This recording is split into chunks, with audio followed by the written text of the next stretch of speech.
Hi, in this tutorial we're going to make a scrapbook page similar to this one. Okay, we'll start with a new document. I have one here. I'm going to bring this picture in. This is a picture that I downloaded from Adobe stock. You'll of course use your own picture. Let's slide that down. Let's grab the move tool and slide that down just a little bit. Let's make it a little bit bigger too. Just going to pull on one of these corner handles just to make it slightly bigger.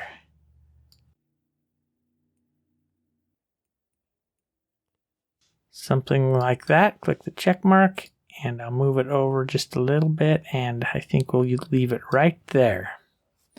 Now I'm going to get rid of this background. I'm going to do that using select subject.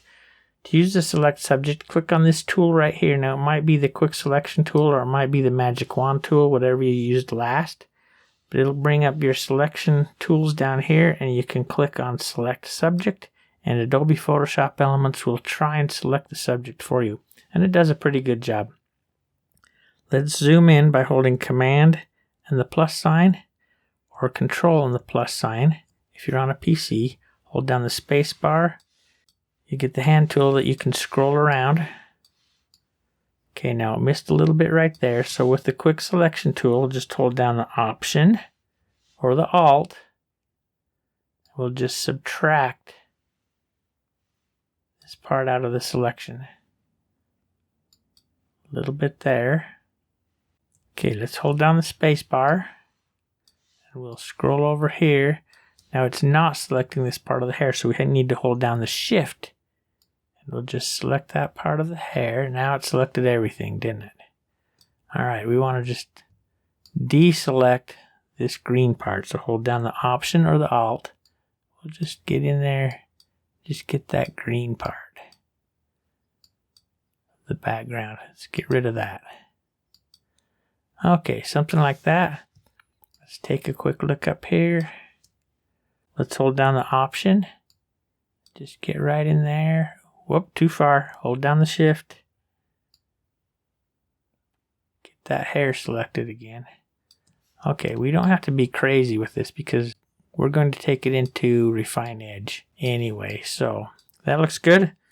Command 0 or Control 0 will fit that in the window. And let's hit Refine Edge. That brings up the Refine Edge dialog box. And there's different view modes right here. Right now we're on white. You can look at it with the overlay, which is quick mask. You can click on black, see it on black. That looks pretty good.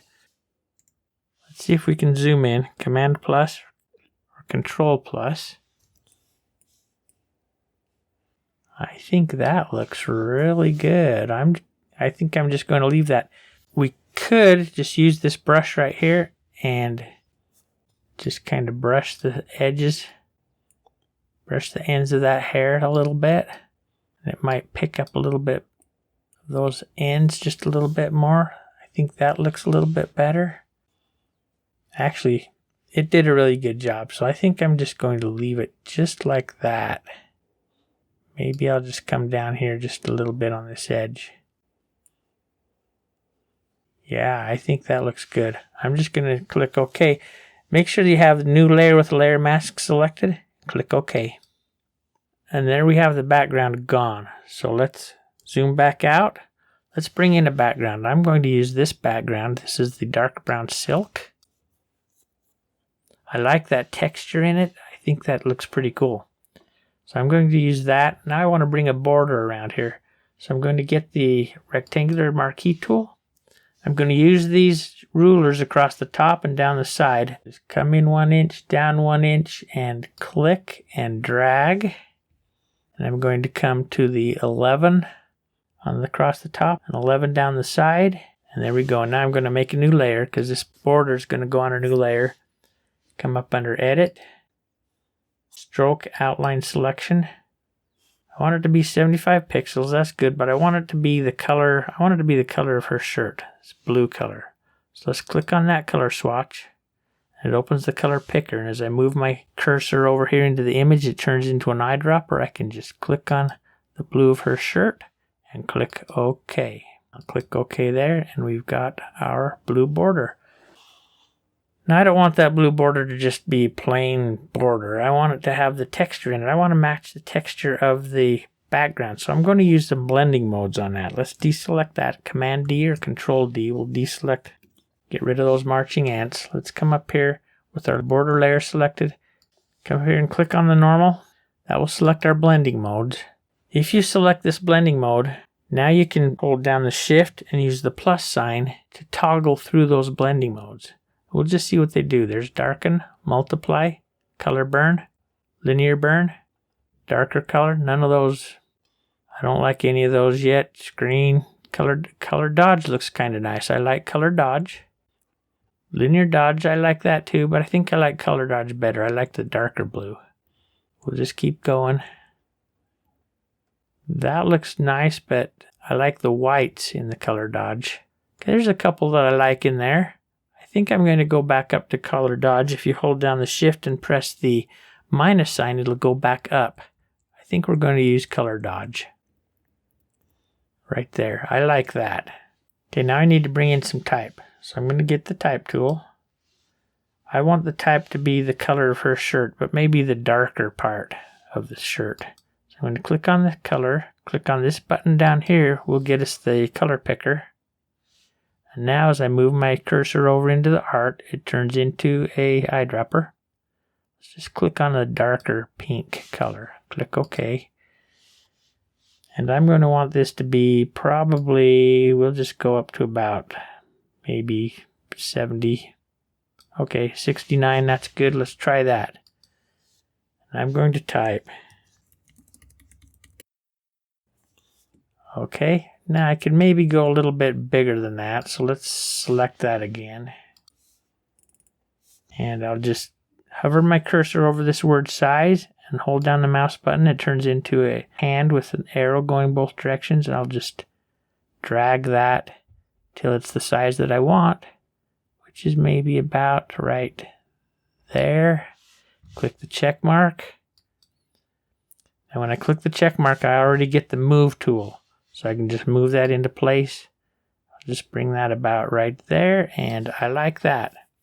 Now let's put a stroke around that. Since I have a dark background, I'm going to put a white stroke around it. So with that layer selected, type layer, come up under layer, layer style, style settings, and I'm going to put on a stroke. I'm going to make it a white stroke. So just click on that color swatch, and in this box, just click and drag right up into that corner, and you'll get pure white. You know it's pure white because it's 255 in all three, the RGB, and it's all Fs in the hexadecimal. You know it's pure white. Click OK. Now we just need to make it bigger. So just click on this size and drag it to the right a little bit. I don't want to go crazy, maybe like that. Now I want to put a little bevel on that. So let's click on bevel. And again, I don't want to go very crazy, but I mean, you can go crazy like that. I don't want to go crazy. I just want a little teeny bit of a bevel. Something like that. 9 pixels. That's good. Click OK. I'm going to put a lighter color in here just to make it easier to do some journaling. So I'm going to make a new layer.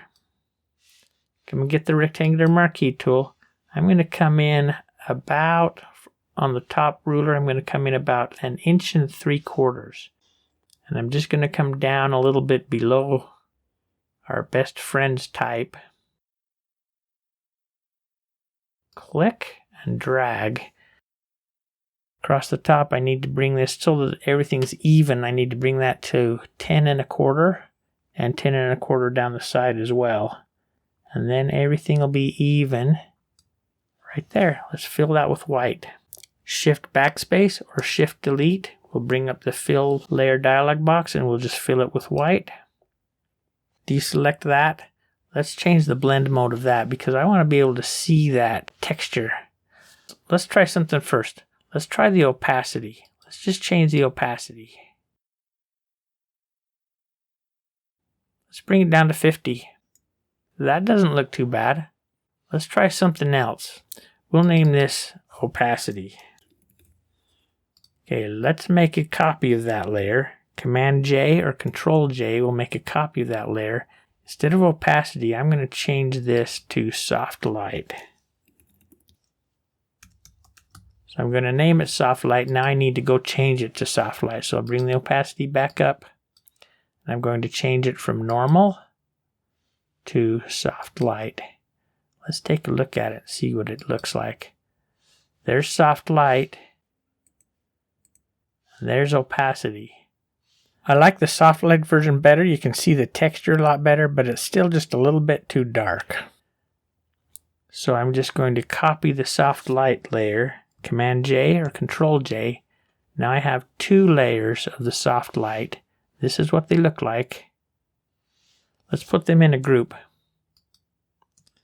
Just select both of them, hit Command G or Control G, and that'll put them in a group.